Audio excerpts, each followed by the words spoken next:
प्रधानमन्त्री पुष्पकमल दाहाल प्रचण्ड विरुद्ध सर्वोच्च अदालतमा रिट दर्ता भएको छ। द्वन्द्वकालीन मुद्दालाई लिएर प्रधानमन्त्री प्रचण्डलाई पक्राउ गरी आवश्यक कारबाही गर्न आदेश माग गर्दै मंगलबार सर्वोच्चमा प्रचण्ड विरुद्ध 2वटा रिट दर्ता भएको हो।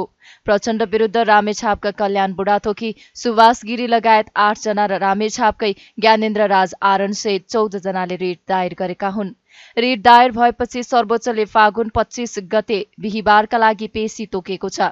माओवादी केन्द्रका अध्यक्ष समेत रहेका प्रचण्डले 2076 साल माघ 1 गते काठमाडौँको खुला मञ्चमा गरेको भाषणका क्रममा जनयुद्धमा 17,000 मानिस मारिएको भनिए पनि त्यो तथ्याङ्क गलत भएको र 5,000 को जिम्मा लिने अभिव्यक्ति दिएकाले पक्राउ गर्नुपर्ने आदेश माग गरिएको छ। रिट दायरकर्ता कल्याण बुढाथोकीले कार्तिकमै निवेदन दर्ता गर्न खोजे पनि दरपीट गरेपछि अहिले दर्ता भएको बताउनुभयो। उहाँले युद्धको नियम विपरीतको काम भएकाले त्यसको विरोधमा मुद्दा दर्ता गरिएको धारणा राख्नुभयो। त्यस्तै अर्का रिट निवेदनकर्ता ज्ञानेन्द्र राज आरणले संक्रमणकालीन न्यायका विषयमा देखिएका समस्या समाधानका लागि पटक पटक ध्यानाकर्षण गराउँदा पनि नभएपछि न्यायका लागि सर्वोच्च आउनु परेको बताउनुभयो।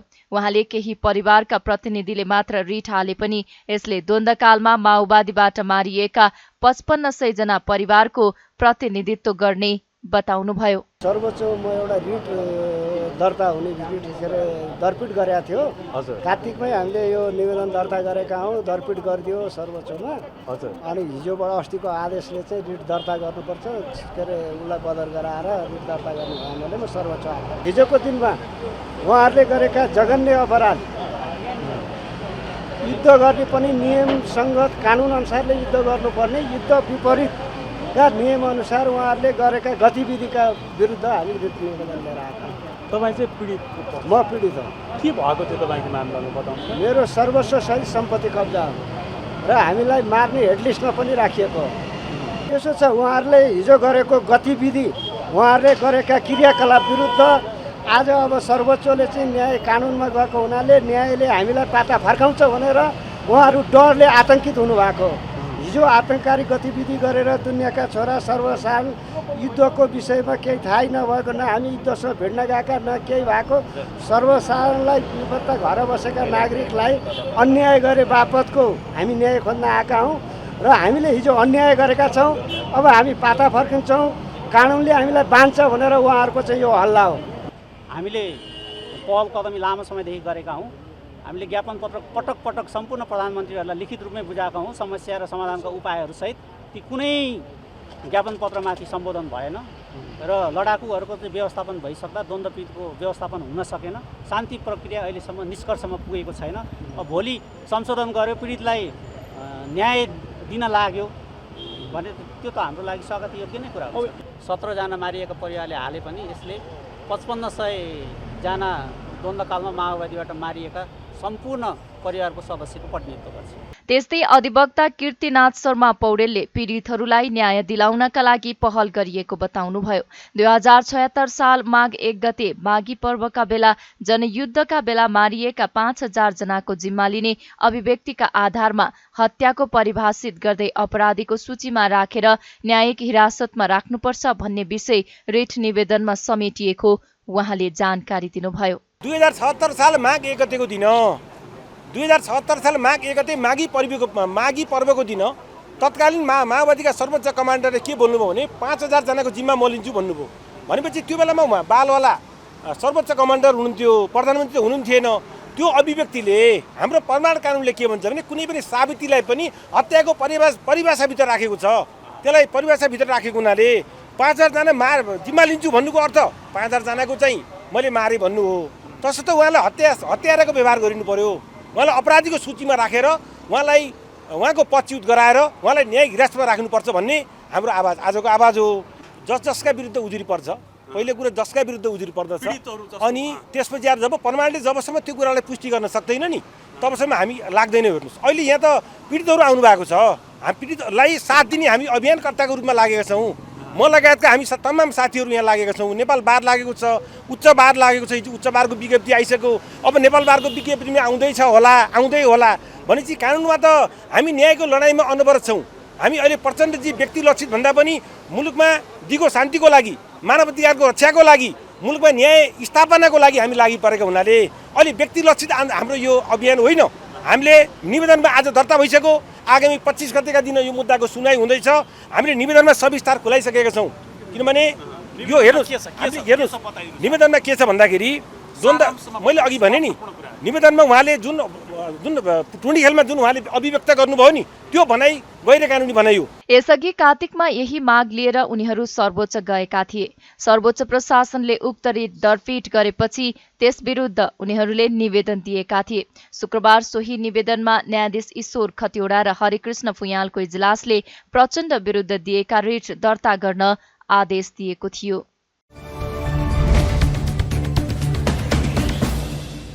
प्रधानमन्त्री पुष्पकमल दाहाल प्रचण्डले मुस्ताङमा विश्वविद्यालय खोल्न सरकारले अनुमति दिएको भनेर गरिएको प्रचारमा सत्यता नभएको बताउनु भएको छ। मंगलबार काठमाडौँमा साहस ऊर्जाद्वारा निर्मित सोलुखुला दुधकोशी जलविद्युत आयोजनाको उद्घाटन कार्यक्रमलाई सम्बोधन गर्दै प्रधानमन्त्री प्रचण्डले मुस्ताङको एक स्थानीय तहले विश्वविद्यालय नभई कलेज खोल्नका लागि आग्रह गरेको भन्ने आफूले थाहा पाएको भए पनि नेपाल सरकारको तर्फबाट कहीँ कतै स्वीकृति नदिएको बताउनु भएको हो। मुस्ताङको चर्चा आउने बित्तिकै सबै नेपाली संवेदनशील हुने गरेको उल्लेख गर्दै उहाँले त्यहाँ रहेको खनिजको उपयुक्त प्रयोग गरिए देशमा क्रान्तिकारी परिवर्तन ल्याउन सकिने बताउनुभयो। प्रधानमन्त्री प्रचण्डले मुलुकको व्यापार घाटा घटाउनका लागि ऊर्जाको निकासी नै उपयुक्त माध्यम बन्ने धारणा राख्नुभयो। आर्थिक विकास र व्यापार घाटा घटाउनका लागि उपयुक्त माध्यमका रूपमा रहेको ऊर्जा क्षेत्रको विकास र विस्तारका लागि सरकार निजी क्षेत्रसँग मिलेर काम गर्ने र जस्तोसुकै समस्या समाधान गर्ने उहाँको भनाइ छ। उहाँले भारतीय बजारमा मात्र नभई बंगलादेशमा समेत बिजुली बिक्री गर्न सक्ने वातावरण क्रमशः बनेको जिकिर गर्नुभयो। प्रधानमन्त्री प्रचण्डले ऊर्जा क्षेत्रमा भएको विकासले ग्रीन हाइड्रोजनमा फड्को मार्ने उपयुक्त अवसर आएको बताउनुभयो। अहिले मुस्ताङको विषयलाई लिएर बडो चर्चा परिचर्चा हुने गरेको छ। मुस्ताङमा युनिभर्सिटी खोल्ने रे, मुस्ताङमा अलि धेरै मान्छेको ध्यान छ, मुस्ताङको बारेमा अलि धेरै पहिलेदेखि चर्चा परिचर्चा पनि हुने गरेकै छ। मुस्ताङमा अमूल्य खनिज पदार्थहरू छन् र त्यो खनिज पदार्थको उत्खनन र त्यसको प्रोसेसन मात्रै हामीले ठिक ढङ्गले गर्न सक्यौँ भने 100औं वर्षको लागि नेपालीहरूको आर्थिक स्थिति संसारकै उच्च बनाउन सकिन्छ रे भन्ने चर्चा पनि छन्। हामी नेपालीहरूले भन्दा विदेशीहरूले अलि बढी मुस्ताङ र त्यहाँ भएको प्राकृतिक स्रोत खनिज पदार्थबारे बढी जानकारी राख्छन् रे भन्ने पनि तपाईहरुले सुन्दै आएको कुरा पनि हो। हिजो आज एउटा चर्चा भएको पनि तपाईहरुले सुन्नु भएको छ मुस्ताङकै विषयमा र मुस्ताङमा बुद्धको युनिभर्सिटी बौद्धिक युनिभर्सिटी खोल्ने कुरा भन्ने पनि आयो।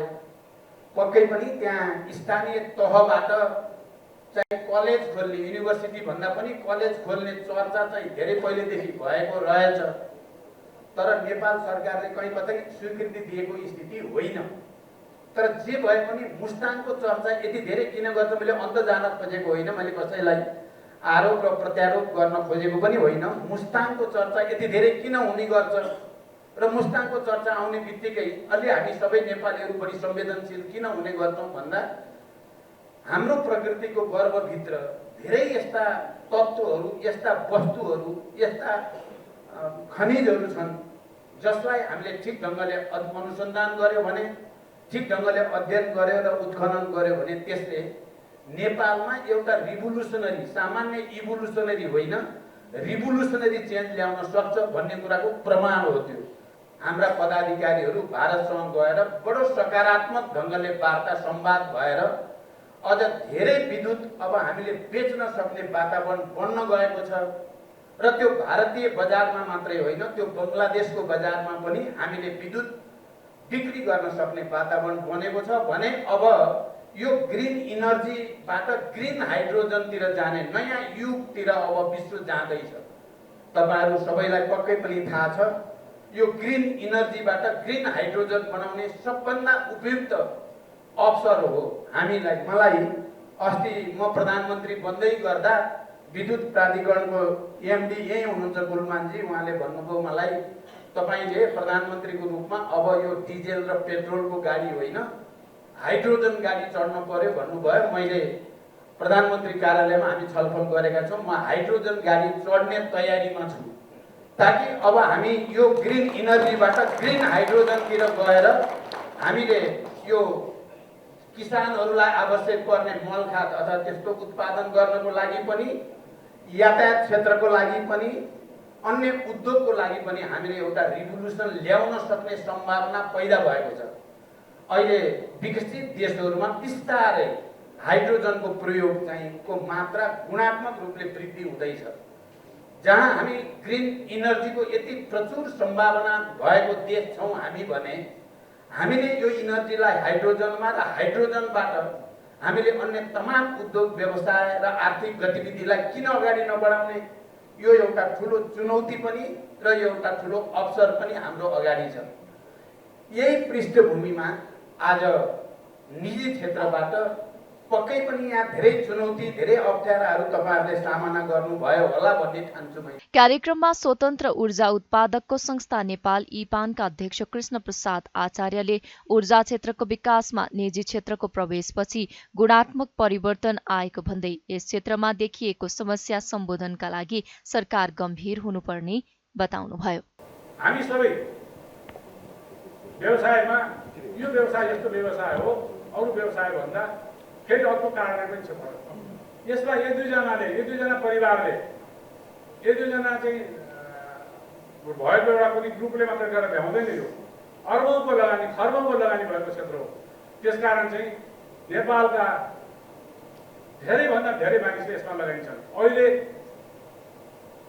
हामीले हेर्ने हो भने निजी क्षेत्रका अथवा हाइड्रो पावर उत्पादनमा चाहिँ आजको डेटमा करिब 12-14 खरब जतिको लगानी भएको छ र अहिले पाइपलाइनमा भएका सबै आयोजना तयार भयो भने करिब 30 खरब जतिको लगानी हुने त्यो क्षेत्र हो।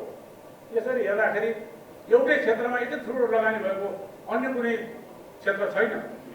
तर यस क्षेत्रको विकास, यसको सम्वर्धन, यसको संरक्षणमा नेपाल सरकारले जुन विभिन्न ठाउँमा धाउनुपर्ने परिपाटी छ त्यसलाई चाहिँ एक द्वार प्रणालीबाट ऊर्जा मन्त्रालयमा र यस्तो चाहिँ देश बनाइयोस् जसमा चाहिँ आफ्ना समस्याहरू लिएर जाँदाखेरि त्यही ठाउँबाट चाहिँ समाधान हुने त्यस्तो वातावरण बनाइयोस् भन्ने पनि म कुरा राख्न चाहन्छु।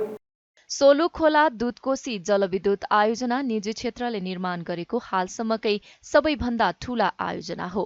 सो आयोजनाको क्षमता 86 मेगावाट छ। सोलु खोलाको पानीलाई टनेल मार्फत दुधकोशीमा मिसाएर व्यावसायिक उत्पादन थालेको आयोजनाले जनाएको छ।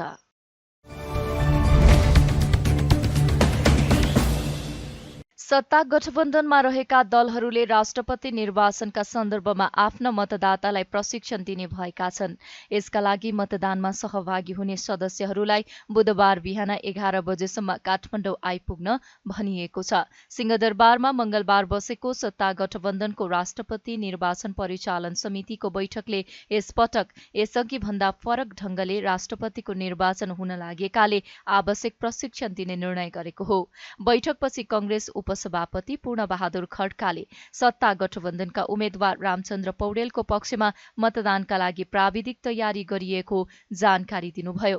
निर्वाचनसँग जोडिएका विषयसँग सम्बन्धित विषयमा छलफल भएको र आवश्यक तयारी गर्ने निर्णय भएको उहाँले बताउनुभयो। उहाँले देशभरबाट आएका मतदाताहरूलाई अभिमुखीकरण गर्ने कार्यक्रम तय भए पनि निर्वाचन आचार संहिता लागू भएकाले सो कार्यक्रम स्थगित भएको जानकारी दिनुभयो। हामीले 25 गते हुने राष्ट्रपति निर्वाचनको सन्दर्भमा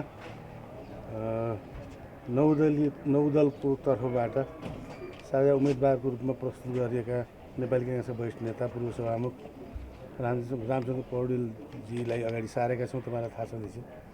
त्यस सन्दर्भमा हामीले प्राविधिक तयारी, प्रचार प्रसार तयारीदेखि बन्द भयो। अब बुथ एजेन्टहरूको कुरा, मतदान गणनामा कुराहरू, अनि अरू व्यवस्थापनको बारेमा, निर्वाचनको तयारीको बारेमा हामीले एउटा संयन्त्र, यो निर्वाचन परिचालनसँग जोडिएको एउटा संयन्त्र बनाएको छ हाम्रो 8 दलको तर्फबाट, 9 दलको तर्फबाट। त्यही समितिको बैठक हामी बस्यौँ त्यही सम्बन्धी व्यवस्थापन सम्बन्धी 25 गते निर्वाचन जोडिएका विषयहरूसँग मतदान प्रतिनिधिहरू राख्ने कुरा, मतगणना प्रतिनिधिहरू राख्ने कुरा लगायतका अरू व्यवस्थापनको बारेमा छलफल गऱ्यौँ र त्यसको तयारी गर्ने कुरा निर्णय गऱ्यौँ र बैठक सक्यौँ। सबै देशभरिबाटै हाम्रो राष्ट्रपति उम्मेदवारलाई समर्थन गर्ने दलका सबै प्रदेश सभा, प्रतिनिधि सभा, राष्ट्रिय सभाका मान्य सदस्यहरूलाई एकै ठाउँमा उपस्थित गराएर मतदान प्रक्रियाको प्रशिक्षण गर्ने अनि अभिमुखीकरण कार्यक्रम पनि 8 दलका नेताहरूले राष्ट्रपतिको उम्मेदवारले सम्बोधन गर्ने कार्यक्रम थियो। तर निर्वाचन आयोगले आचार संहिता जारी गरिसकेका कारणले हिजो रातिदेखि मौन अवधि सुरु भयो। त्यसैले हामीले भोलिको कार्यक्रम स्थगित गरेका छौँ। त्यस्तै जसपाका नेता राजेन्द्र श्रेष्ठले निर्वाचनका सम्बन्धमा गर्नुपर्ने सबै कामलाई व्यवस्थित गर्न सम्बन्धित दलले तयारी गर्ने निर्णय भएको जानकारी दिनुभयो। उहाँले निर्वाचनमा कुनै समस्या नरहेको र आफ्ना पक्षमा धेरै मत खस्ने दावी गर्नुभयो। अब जुन निर्वाचनको सम्बन्धमा गर्नुपर्ने सबै कामहरूलाई व्यवस्थित रूपमा आफ्नो पार्टीबाट सुरक्षित रूपमा चाहिँ सबै मतदातालाई प्रशिक्षित गर्ने भन्ने हो। अब आफ्नो पार्टीका चाहिँ नेता कार्यकर्ता होइन सम्पूर्ण मान्य सांसदज्यूहरूलाई अब भोट कसरी हाल्ने भन्ने कुरा त सिकाइराख्नु परेन। तैपनि अब कहिले काहीँ नम्बर राख्ने, कहिले टिक राख्ने भनेको परिप्रेक्ष्यमा यसपटक चाहिँ यो भोटिङ सबैले स्वस्तिक लाउनुपर्छ भन्ने कुराहरू, किनभने विगतमा त स्वस्तिक लागेको थिएन नि त, नम्बर राख्ने चलन पनि आएको थियो होइन, टिक राख्ने चलन पनि आएको थियो। त्यस कारणले गर्दा यसपटक चाहिँ सबैले स्वस्तिक हाल्ने र समयमै आइपुग्ने। अब कतिपय चाहिँ अब बाटोमा समस्याहरू हुन्छन्, कतिपयको अब जहाजमा अन्य समस्याहरू छ, त्यसैले समयमै यहाँ काठमाडौँ आइपुग्नका लागि। त्यो चाहिँ कहिलेसम्म काठमाडौँ आइपुग्न भन्नुभएको छ? अब हामीले त आज 23 गते हो होइन, भोलि 11 बजेसम्ममा सबै चाहिँ यहाँ आयो। यो त्यति समस्या छैन, किन भन्दाखेरि हाम्रो अब 8 दलीय गठबन्धनको टोटल मत होइन 31,500 भन्दा बढी छ। त्यसमा पनि अझ थपिएका छन् होइन, विभिन्न पार्टीहरूमा प्रवेश भएको छ। अब एमालेको अब आफ्नो मात्रै मत हिसाबले 15,281 हो। राष्ट्रिय स्वतन्त्र पार्टी राप्रपाले पनि भोट के गर्ने कुनै निर्णय नगरिसकेको अवस्थामा डबलभन्दा बढी मत फरक भएको अवस्था छ। त्यसैले जित्ने के हो भन्ने कुरा त समस्यै होइन। राष्ट्रपति निर्वाचनमा सत्ता गठबन्धनबाट रामचन्द्र पौडेल र एमालेका तर्फबाट सुभाष चन्द्र नेमुवाङ उम्मेद्वार बन्नु भएको छ। राष्ट्रपति निर्वाचन फागुन 25 गते बिहीबार काठमाडौँमा हुँदैछ।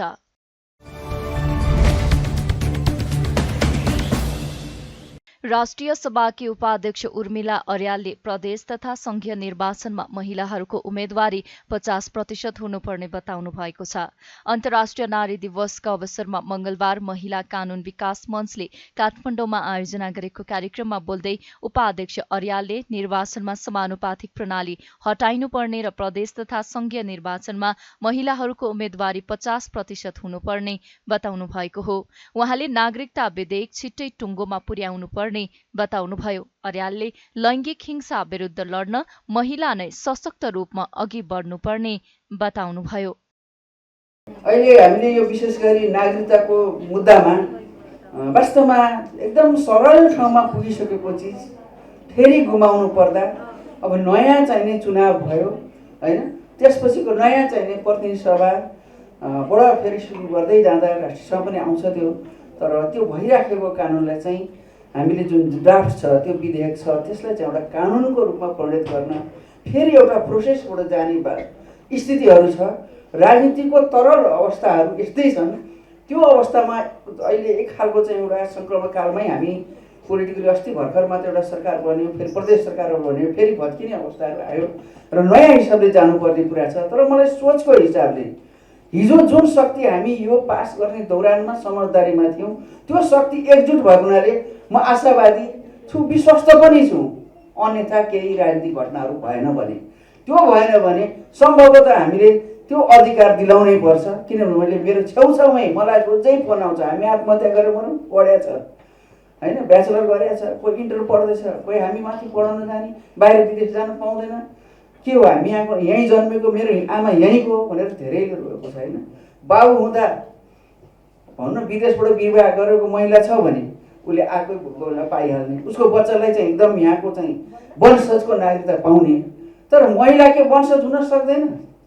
मैले धेरै युएनमा जब गर्ने एकजना महिला म स्थानीय विकास मन्त्री आकलमसँग उहाँ रुनुभएको छ, मलाई छोराले पिट्छ, तैँले मलाई किन जन्म दिइस्, किन मलाई नागरिकताबाट वञ्चित गराइस् भनेर आमाले, छोराले मलाई पिट्छ, पहिले यस्तो राम्रो पढ्थ्यो अहिले त ड्रग खाने भइसक्यो भनेर मसँग रुनुभएको छ। यो पीडा मैले राम्रैसँग महसुस गरेको छु। तर संवेदनशीलता सबैमा हुनु जरुरी हुँदो रहेछ। त्यो संवेदनशीलताको एउटा संवेदनाहीनता भइदियो भने राष्ट्रमा चाहिने एउटा नेतृत्वमा रहने व्यक्तिहरूमा भने त्यो ठुलो पीडा हुँदो रहेछ। त्यस कारणले गैर जिम्मेवार तरिकाले कतिपय प्रस्तुतिहरू भयो र त्यसले हामीले चाहिँ थुप्रो एउटा अधिकार दिने ठाउँमा पुगेर फर्क्यौँ। म विश्वास दिलाउन चाहन्छु यहाँहरूलाई। म एउटा चाहिँ राष्ट्रिय सभाको उपाध्यक्षको हैसियतमा अहिले छु होइन, अध्यक्षसँग पनि कुराकानी गरौँला र यो विषयहरूलाई फेरि हामीले पुनः उठाएर त्यसको निकास दिने हिसाबले जाने कुरोमा चाहिँ पहल रहनेछ। कार्यक्रममा कविता वाचन तथा सचेतनामूलक नाटक प्रस्तुत गरिएको थियो भने वृत्तचित्र समेत देखाइएको थियो। नेपाल समाजवादी पार्टीका अध्यक्ष डाक्टर बाबुराम भट्टराईले शान्ति सम्झौताको हस्ताक्षरकर्तालाई मुद्दा चलाउने कुरा गम्भीर विषय भएको बताउनु भएको छ। 113औं अन्तर्राष्ट्रिय श्रमिक महिला दिवसका सन्दर्भमा समाजवादी महिला संघले मंगलबार काठमाडौँमा आयोजना गरेको अन्तर्क्रिया कार्यक्रममा भट्टराईले पछिल्लो समय बृहत शान्ति सम्झौताको मर्म विपरीतका कार्यहरू भएको र शान्ति सम्झौताको हस्ताक्षरकर्ता प्रधानमन्त्री प्रचण्डलाई मुद्दा चलाउने कुरा गम्भीर विषय भएको बताउनु भएको हो। उहाँले आफूहरू अदालतको सम्मान गर्ने भन्दै शान्ति सम्झौता संविधानका एउटा अंग भएकाले द्वन्द्वकालीन मुद्दाहरूलाई आयोग मार्फत समाधान गर्नुपर्ने जिकिर गर्नुभयो। द्वन्द्वकालीन मुद्दाहरूलाई निरूपण गर्न विभिन्न आयोग बनेको अवस्थामा केही द्वन्द्वको खेती गर्ने र डलरवादीहरूले शान्ति प्रक्रियाका कामलाई पूर्णता दिन नदिएको उहाँले बताउनुभयो। भट्टराईले अहिले संविधानमा रहेका महिला लगायतका जनताका अधिकारहरूलाई उल्ट्याउनका लागि गम्भीर प्रकृतिका षड्यन्त्र भइरहेको बताउनुभयो। यो बृहत शान्ति सम्झौता अनुसार संविधान निर्माण गर्ने कुरा, सेना समायोजन गर्ने कुरा र द्वन्द्वकालीन मुद्दाहरूको चाहिँ निरूपण गर्नको निम्ति सत्य निरूपण तथा मेलमिलाप आयोग मार्फत त्यसलाई हल गर्ने जुन कुरा थियो, हामीले दुईटा कुरा संविधान निर्माण गर्ने विषय र सेना समायोजन त मूलत हामीले पुरा गर्यौँ, भले केही त्रुटि त्यहाँ रहे। तर तेस्रो पक्ष द्वन्द्वकालीन मुद्दाहरूको निरूपण गर्नको निम्ति र द्वन्द्व पीडितहरूलाई परिपूर्ण दिनको निम्ति सत्य निरूपण तथा मेलमिलाप आयोग र व्यवस्था आयोग जुन व्यवस्था गरिएको थियो, त्यो कार्य विभिन्न बहानामा त्यसलाई पुरा हुन नदिने र हुँदाहुँदै त अहिले अस्ति भर्खर मात्रै तपाईँले देख्नुभयो एउटा चाहिँ सामान्य न्यू बनाएर बहालवाला प्रधानमन्त्री जो शान्ति प्रक्रियाका हस्ताक्षरकर्ता नै हुनुहुन्छ, उहाँलाई सामने एउटा न्यू बनाएर चाहिँ उहाँलाई गिरफ्तार गरेर मुद्दा चलाउन सक्ने भन्ने ढङ्गको चाहिँ एउटा अदालती प्रक्रिया चाहिँ अगाडि बढेको छ। यो घट्ट हेर्दा सामान्य लाग्न सक्छ, तर यो अत्यन्त गम्भीर प्रकृतिको चाहिँ यो विषय छ। हामी सम्मानित अदालतप्रति अनादर गरी हाम्रो कुनै मनसाय छैन। हामीले अदालतको सम्मान गर्नुपर्छ, हामी गर्छौँ। तर हाम्रो शान्ति प्रक्रिया चाहिँ संविधानको एउटा अङ्ग थियो र त्यस अन्तर्गत नै हाम्रो संविधानमै व्यवस्था भएको सत्य निरूपण तथा मेलमिलाप आयोग मार्फत यो द्वन्द्वकालीन मुद्दाको निरूपण गर्ने भन्ने जुन व्यवस्था छ, ती मुद्दाहरूको निरूपण गर्ने भनेको सत्य निरूपण तथा मेलमिलाप आयोगले हो। यो कुरो बुझ्दै विभिन्न बहानामा चाहिँ अलिकति ढिलो भएको छ। हो ढिलो भएकोमा हामी पनि केही मात्र दोषी हौँला, हामी स्वीकार गर्छौँ। तर हाम्रो कारणले मात्रै होइन, केही मान्छेहरूको जुन यस्तो द्वन्द्वको खेती छ, म चाहिँ कसैलाई घुसपेच गर्न चाहन्न, तर यथार्थ मैले के बुझ्नै पर्छ भने केही डलरको खेती गर्ने मान्छेहरू, केही डलर मणिहरू, उनीहरूले चाहिँ विभिन्न बहानामा हामीले चाहिँ ऐन कानुनहरू बनाउँछन्, उनीहरूले चाहिँ अदालतमा मुद्दा हाल्छन् अनि अदालतले स्टे अर्डर गर्छ। त्यो कारणले गर्दा वर्षौँदेखि चाहिँ यो सत्य निरूपण मेलमिलाप आयोग सम्बन्धी ऐन बन्न नदिने, ऐनै नबनेपछि आयोग बन्दैन, आयोग नभएपछि हल हुँदैन, यो काम पटक पटक भइरहेको छ। निहित स्वार्थ भएका व्यक्तिहरूले यो सत्य निरूपण तथा मेलमिलाप आयोग सम्बन्धी ऐन बन्न नदिने र त्यसैको बारेमा अल्झाएर त्यो मुद्दालाई गिल्झ्याएर यहाँ द्वन्द्वको खेती गर्ने, देशलाई अस्थिर बनाइराख्ने र बाह्य शक्तिको चलखेल बनाइराख्ने जुन एउटा गम्भीर षड्यन्त्र भएको छ, यसमा हामी सबै गम्भीर बन्नुपर्छ। हामीले जुन संविधान निर्माण गऱ्यौँ, सङ्घीय लोकतान्त्रिक गणतन्त्रको संविधान, जसमा यी महिलाका लगायतका हाम्रा जनताका अधिकार हामीले समाप्त गरेका छौँ, त्यसलाई उल्ट्याउनको निम्ति गम्भीर प्रकृतिका षड्यन्त्र भइरहेको छ। राजनीतिक प्रणाली निर्वाचन प्रणालीको कमजोरीको कारणले एउटा स्थिर सरकार बन्न सकेका छैन। तर अहिले हामी हेर्न पहिलो निर्वाचनपछि 3 वर्षमा नै संयुक्त सरकार गिर्यो, विविध कारणले गर्दा गिर्यो भने अहिले 3 महिनाभित्र नै फेरि अहिले सरकार चाहिँ फेरि नयाँ ढङ्गको गठबन्धन बन्ने भएको जुन भइरहेको छ, यो राम्रो सङ्केत होइन। एकापट्टि हाम्रो राजनीतिक प्रणालीमा नै निर्वाचन प्रणालीका त्रुटि, त्यसले गर्दा हाम्रो अधिकारमाथि गम्भीर खतरा पैदा भएको अवस्था छ। उहाँले बलिदानीपूर्वक बनाएको नयाँ संविधानमा रहेका अधिकारहरूमा केही त्रुटि रहेकाले आगामी दिनमा सबैलाई समान अधिकार दिनका लागि संविधान संशोधन आवश्यक रहेको धारणा राख्नुभयो।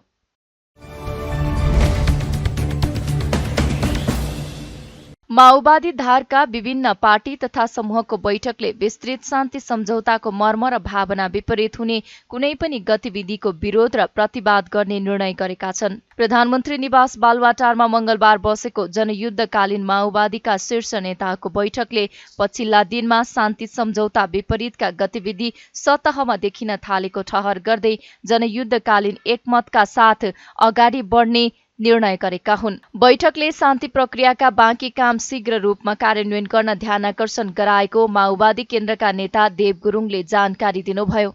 यस्तै बैठकले विभिन्न समयमा राज्यसँग भएका सम्झौता कार्यान्वयन गर्न प्रतिबद्ध रहेको पनि उहाँले बताउनुभयो। शान्ति सम्झौता अनुसार गठन भएको सत्य निरूपण तथा बेपत्ता नागरिक छानबिन आयोगको कामलाई प्रभावकारी बनाएर लैजाने विषयमा समेत बैठकमा महत्वपूर्ण छलफल भएको गुरुङले जानकारी दिनुभयो। शान्ति प्रक्रियाका बाँकी काम टुङ्गो लगाउन आवश्यक कानूनी एवं संस्थागत व्यवस्थाका लागि तत्काल पहल गर्न पनि निर्णय भएको उहाँले बताउनुभयो। बैठकको मुख्य एजेन्डा चाहिँ अहिलेको संकलनकालीन न्यायको बारेमा चलिरहेको बहसहरूको सन्दर्भको प्रसङ्ग थियो र त्यसको साथै माओवादी आन्दोलनको सन्दर्भमा दीर्घकालीन रूपले कसरी जान सकिन्छ भन्ने विषय पनि चाहिँ थियो। मुख्यतः दुईटा विषयसँग नै बढी रिलेटेड थियो। त्यो विषयमा उपस्थित सबै नेताहरूले आफ्ना रायहरू आफ्ना तर्कहरू राख्नुभयो र अहिलेको संक्रमणकालीन न्याय सम्बन्धी विषयको बारेमा जे जस्ता बहसहरू उठिरहेका चाहिँ छन्, जे जस्ता छलफलहरू चलिरहेका चाहिँ छन् र यसको क्षेत्राधिकार भनेर भनेको चाहिँ संक्रमणकालीन न्यायको मान्यता अनुसार सत्य निरूपण मेलमिलाप आयोग मार्फतै हल गर्ने विषय हो। विषय अन्तर कसैले पनि गरिनु हुँदैन र तपाईको क्षेत्राधिकारको अन्तर पनि कसैले गरिनु हुँदैन र अहिलेको प्रचलित कानुनले राज्यको प्रिय शान्ति सम्झौता र प्रचलित कानुनले चाहिँ सत्य निरूपण मेलमिलाप आयोग अथवा संक्रमणकालीन न्यायको चाहिँ सिद्धान्त मान्यता अन्तर्गत केन्द्रित गरेको छ। त्यसकारणले गर्दाखेरि ती निकायहरूमा छिटोभन्दा छिटो संयन्त्र फुलफिल गरेर त्यसमार्फत नै सबै समस्याहरू शान्ति प्रक्रियाका बाँकी समस्याहरू छिटोभन्दा छिटो हल गरिनुपर्छ, सम्बोधन गर्नुपर्छ भन्ने कुरामा अहिले सहभागी घटकहरूको बिचमा एकमत भएको चाहिँ छ र त्यही कुराको सन्दर्भमा यहाँ सहमत भएको विषयको बारेमा म वाचन गरेर सुनाउन चाहन्छु। प्रेस विज्ञप्ति संकलनकालीन न्यायका सम्बन्धमा भइरहेको चर्चाबारे हाम्रो गम्भीर ध्यानाकर्षण भएको छ।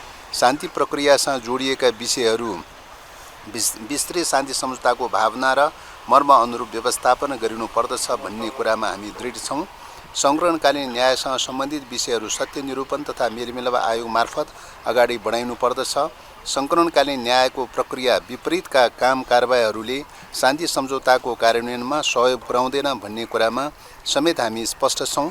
शान्ति प्रक्रियाका बाँकी कामहरू टुङ्गो लगाउन आवश्यक कानुनी तथा संस्थागत व्यवस्थाको लागि तत्काल पहल गर्न हामी सरकारसँग जोडदार माग गर्दछौँ। शान्ति सम्झौता र परिवर्तनका विरुद्ध हुने कुनै पनि गतिविधिहरूको प्रतिवाद गर्न हामी एकमत छौँ।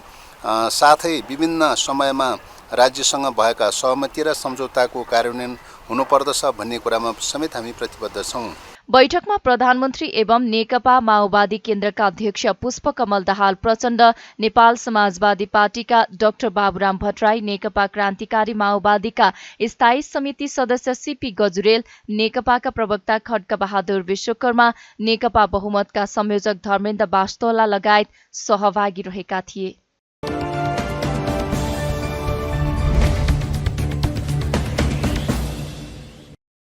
फागु पूर्णिमा अर्थात् होली पर्व तराईका जिल्लामा हर्षोल्लासका साथ मनाइएको छ। सोमबार हिमाली एवं पहाडी जिल्लामा मनाइएको सो पर्व मंगलबार तराईका क्षेत्रमा मनाइएको हो।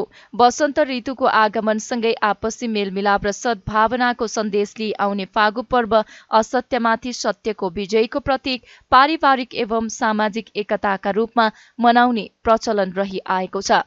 त्रेतायुगमा दैत्य राजा हिरण्यकश्यपुले विष्णु भक्त आफ्ना पुत्र प्रहलादलाई मार्ने उद्देश्यले ब्रह्माबाट आगोले छुन नसक्ने वरदान पाएकी आफ्नी बहिनी होलिकालाई प्रहलादका साथ दन्किरहेको आगोमा पस्न लगाउँदा होलिका आफै भस्म भएकी, तर भक्त प्रहलादलाई आगोले छुन नसकेको कथा होली पर्वसँग जोडिएको छ।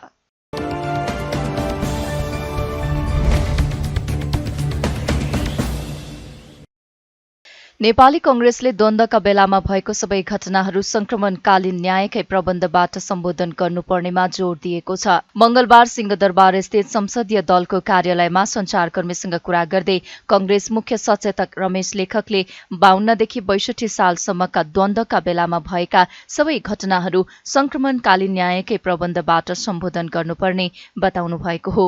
उहाँले फौजदारी न्यायको सामान्य प्रक्रियाबाट नभई संक्रमणकालीन न्यायकै प्रबन्धबाट द्वन्द्वकालीन मुद्दा हल गर्नुपर्ने धारणा राख्नुभयो। उहाँले संक्रमणकालीन न्यायसँग सम्बन्धित ऐनलाई परिमार्जन गरेर विधेयकका रूपमा तत्काल संसदमा पेश गरेर कानून बनाउनु पर्ने र कानून अनुसार आयोग गठन गरेर सबै कामलाई तार्किक निष्कर्षमा पुर्याउनु पर्ने बताउनुभयो। द्वन्द्वका बेलामा सशस्त्र द्वन्द्व जुन भयो 2052 सालदेखि 2062 सालसम्म, त्यस बेला भएका सबै घटनाहरू संक्रमणकालीन न्यायकै प्रबन्धबाट त्यसलाई सम्बोधन गर्नुपर्छ। त्यसमा अलिकता हाम्रो कमी कमजोरी भएको छ। धेरै लामो समयसम्म पनि पीडित र पीडितका परिवारहरूले न्यायको बारेमा, परिपूरणका बारेमा गर्नुपर्ने सबै कामहरू सम्पादन भएका छैनन्। तर यसलाई चाहिँ त संक्रमणकालीन न्यायको प्रबन्धबाटै गर्ने हो। यसलाई चाहिँ त रेगुलर कोर्टबाट चाहिँ त फौजदारी न्यायको सामान्य प्रक्रिया जुन छ त्यसबाट होइन, संसारभरिको प्र्याक्टिस भनेको संक्रमणकालीन न्यायकै प्रबन्धबाट गर्नुपर्छ। त्यसका लागि दुईटा काम गर्नुपर्छ। एउटा कुरा यो जुन ऐन छ यसमा परिमार्जन गरेर यसलाई चाहिँ त विधेयकका रूपमा तत्काल यसै प्रतिनिधि सभामा अथवा सङ्घीय संसदमा प्रस्तुत गर्नु पर्यो र चाँडोभन्दा चाँडो कानुन बनाउनु पर्यो। अर्को कुरा चाहिँ त कानुन बमोजिम आयोगहरू गठन गर्नु पर्यो। सत्य निरूपण तथा मेलमिलाप आयोग र बेपत्ता पारिएका व्यक्तिहरूको छानबिन सम्बन्धी आयोग गठन गरेर चाहिँ त यो कामलाई चाँडोभन्दा चाँडो तार्किक निष्कर्षमा पुर्याउनु पर्छ भन्ने नै हो हाम्रो। हेर्नुहोस्, अदालतमा मुद्दा त पर्छ, अदालतमा मुद्दा पर्ने हुन्न भन्ने विषय होइन। तर मलाई एउटा के विश्वास छ भने सर्वोच्च अदालतलाई पनि द्वन्द्वकालका मुद्दाहरूको लाई तार्किक निष्कर्षमा पुर्याउने भनेको संक्रमणकालीन न्याय पद्धतिबाट हो भन्ने कुरा सर्वोच्च अदालतले योभन्दा पहिला पनि बोलिसकेका छ र सर्वोच्च अदालतलाई यो कुरा सबभन्दा राम्ररी थाहा छ भन्ने मलाई लागेको छ। त्यसो भएको हुनाले यसका लागि सामान्य फौजदारी कानुन नै आकर्षित हुन्छ र सामान्य फौजदारी कानुन बमोजिम नै विषयवस्तु अगाडि बढ्छ भन्ने होइन, यो संक्रमणकालीन न्यायको प्रबन्धबाटै बढ्छ। अर्को कुरा, अहिले अस्ति भर्खर तपाईँले भन्नुभएको जुन सर्वोच्च अदालतमा परेको रिटमा भर्खरै भएको जुन आदेश छ त्यो आदेशलाई पनि हेर्दा मैले के देखेको छु भने त्यो आदेशले पनि द्वन्द्वकालका मुद्दाहरू संक्रमणकालीन न्यायको पद्धतिबाट नै टुङ्ग्याउने हो भन्ने कुरामा त्यो आदेशले पनि त्यो ठाउँ राखेको छ। तर ढिलो भयो, यतिका वर्षसम्म काम अगाडि बढ्न सकेन। आयोगहरू पनि निष्क्रिय भए, ऐन पनि बनेन, आयोगहरू निष्प्रभावी भए। त्यसकारण लामो समय भयो भन्ने जुन आशयको अभिव्यक्ति भएको छ त्यो भनेको संक्रमणकालीन न्यायको पद्धतिलाई चाँडोभन्दा चाँडो अगाडि बढाऊ भन्ने अर्थमा मैले बुझेको छु। लेखकले द्वन्द्वका बेलामा भएको सबै घटनाहरू संक्रमणकालीन न्यायकै माध्यमबाट सम्बोधन गर्नुपर्छ भन्ने विषय सर्वोच्चलाई राम्रोसँग जानकारी भएको बताउनुभयो। प्रधानमन्त्री पुष्पकमल दाहाल प्रचण्डले खेलकुद राष्ट्रको गौरव, कूटनीतिको महत्वपूर्ण आधार स्तम्भ भएको बताउनु भएको छ। मंगलबार काठमाडौँको गोकर्णमा एसियन एथलेटिक्स एसोसिएसनको तत्त्वाधान तथा नेपाल एथलेटिक्स संघको आयोजनामा आयोजित 16औं एसियन क्रस कन्ट्री च्याम्पियनसिपको उद्घाटन गर्दै प्रधानमन्त्री प्रचण्डले खेलकुद अन्तर्राष्ट्रिय सम्बन्धको बलियो खम्बा, राष्ट्रिय अर्थतन्त्रको आधार र श्रम एवं मेहनतको संस्कृति विकासका निम्ति उत्प्रेरक समेत भएको बताउनुभयो। उहाँले खेलको महत्वलाई ठिक ढंगले बुझ्न सक्नेले मात्रै राष्ट्रको सही नेतृत्व गर्न सक्ने तथा जनआकांक्षा सम्बोधन गर्न सक्ने उल्लेख गर्नुभयो। खेल क्षेत्र विविधतामा एकता, सुशासन, दिगो विकास र समृद्धिको महत्वपूर्ण आधारका रूपमा विकसित भएकोमा हामी सबैले गौरव गर्नै पर्ने प्रधानमन्त्री प्रचण्डको भनाइ छ। उहाँले खेल क्षेत्रको विकास सरकारको प्राथमिकतामा रहेको स्पष्ट समेत पार्नुभयो। कुनै समय खेलकुदलाई शारीरिक र मानसिक स्फूर्तिको माध्यमका रूपमा मात्र लिइन्थ्यो, तर अहिले समय फेरिएको छ। आजको आधुनिक युगमा खेलकुद राष्ट्रको गौरव, कूटनीतिको महत्त्वपूर्ण आधार स्तम्भ, अन्तर्राष्ट्रिय सम्बन्धको बलियो खम्बा, राष्ट्रिय अर्थतन्त्रको आधार र श्रम एवं मेहनतको संस्कृति विकासका निम्ति उत्प्रेरक समेत बन्न गएको छ। जसले यसको महत्त्वलाई ठिक ढङ्गले बुझ्न सक्दछ त्यसले मात्र राष्ट्रको सही नेतृत्व गर्न सक्दछ, जनआकांक्षा सम्बोधन गर्न सक्दछ। यसर्थ खेल क्षेत्र विविधतामा एकता, सुशासन, दिगो विकास र समृद्धिको महत्त्वपूर्ण आधारका रूपमा विकसित भएकोमा हामी सबै गौरव गर्न पर्दछ। खेल क्षेत्रको विकास राष्ट्रको विकासको महत्त्वपूर्ण आधार हो। नेपाल सरकार तथा यस क्षेत्रसँग सम्बन्धित सम्पूर्ण नीतिहरूको प्रभावकारी कार्यान्वयन गर्न, अपर्याप्त नीतिहरू निर्माण गर्न र संस्थागत एवं संरचनागत विकासका साथै क्षमता अभिवृद्धि गर्न प्रतिबद्ध छ। त्यसका लागि खेल क्षेत्रमा लगानी वृद्धि गर्ने खेलाडीहरूको आत्मविश्वास, प्रोत्साहन र पुरस्कारका साथै वृत्ति विकासमा थप योगदान गर्ने राज्यको भूमिकालाई थप प्रभावकारी र जिम्मेवार बनाउन सरकार प्रयत्नशील रहनेछ।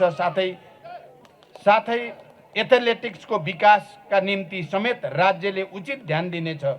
2 दशकभन्दा लामो समयपछि नेपाललाई एसियन क्रस कन्ट्री च्याम्पियनसिपको आयोजनाको अवसर दिने एसियन एथलेटिक्स एसोसिएसन परिवारलाई नेपाल सरकारको तर्फबाट हार्दिक धन्यवाद व्यक्त गर्दछु। साथै आगामी दिनमा समेत नेपाल यहाँहरूको उच्च प्राथमिकतामा पर्नेछ भन्ने मैले विश्वास लिएको छु। अन्त्यमा यस प्रतियोगितालाई शानदार रूपमा सफल पार्नमा भूमिका खेल्ने सरकारी र गैर सरकारी क्षेत्रका सबै संस्था र प्रतिनिधिहरूप्रति विशेष आभार प्रकट गर्दछु।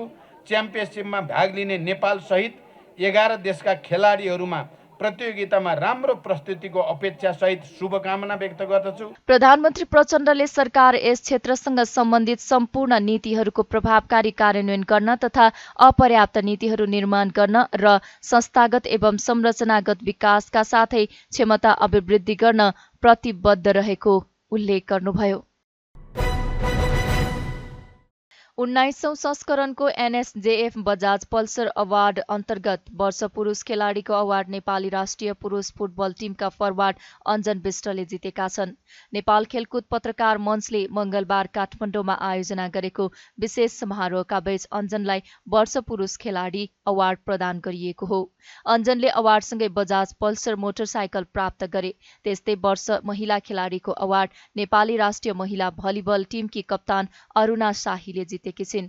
लाइफ टाइम अचिभमेन्ट अवार्डसँगै वन्तले नगद 50,000 प्राप्त गरे। पिपुल्स चोइस विधाको अवार्ड भलिबलकी उषा भण्डारीले जितेकी छिन्। त्यस्तै नेपाली पुरुष राष्ट्रिय फुटबल टिमका पूर्व प्रशिक्षक अब्दुल्ला अल्मुताइरी वर्षको उत्कृष्ट प्रशिक्षक घोषित भएका छन् भने ओलम्पियन पारा खेलाडी पलेशा गोवर्धन श्रेष्ठलाई पारा एथलेट अवार्ड प्रदान गरेको छ। त्यस्तै नेपाली पुरुष राष्ट्रिय फुटबल टोलीका सदस्य मनिष डागी वर्षको उत्कृष्ट युवा खेलाडी घोषित हुन सफल भएका छन्। राजधानीमा जारी शहीद स्मारक ए डिभिजन लीग फुटबलमा फ्रेन्च क्लब र 3 स्टार क्लबले बराबरी खेल्दै अङ्क बाँडेका छन्। ललितपुरको च्यासल रङ्गशालामा मङ्गलबार भएको खेलमा फ्रेन्च र 3 स्टार 3-3 गोलको बराबरी खेल्दै अङ्क बाँडेका हुन्। बराबरीसँगै फ्रेन्च 2 खेल खेल्दै 1 अङ्कका साथ तालिकाको 10औं स्थानमा छ भने समान खेल खेलेको 3 स्टार पनि 1 अङ्कका साथ तालिकाको 11औं स्थानमा छ। त्यस्तै मङ्गलबार नै इन्फा कम्प्लेक्स सातो बाटोमा भएको अर्को खेलमा एफसी कुमलटारलाई 3-1 गोल अन्तरले हराउँदै चर्च बोइजले लगातार दोस्रो जित निकालेको छ। चर्च बोइजको जितमा आशिष चापागाईले 2 गोल गरे, एरिक विष्टले 1 गोल थपे। कुमलटारका मेसुके ओलुमौले 1 गोल फर्काए। जितसँगै चर्च बोइज अङ्क तालिकाको शीर्ष स्थानमा उक्लिएको छ। चर्च बोइजले 2 खेलमा 6 अङ्क जोडेको छ। कुमलटारको यो पहिलो हार हो। कुमलटारले 2 खेलमा 3 अङ्क जोडेको छ र तालिकाको 5औं स्थानमा छ। प्रतियोगिता अन्तर्गत बुधबार नेपाल पुलिस र हिमालयन शेर्पा, एपीएफ र सातो बाटो तथा मनाङ र सङ्कटाबीच प्रतिस्पर्धा हुनेछ।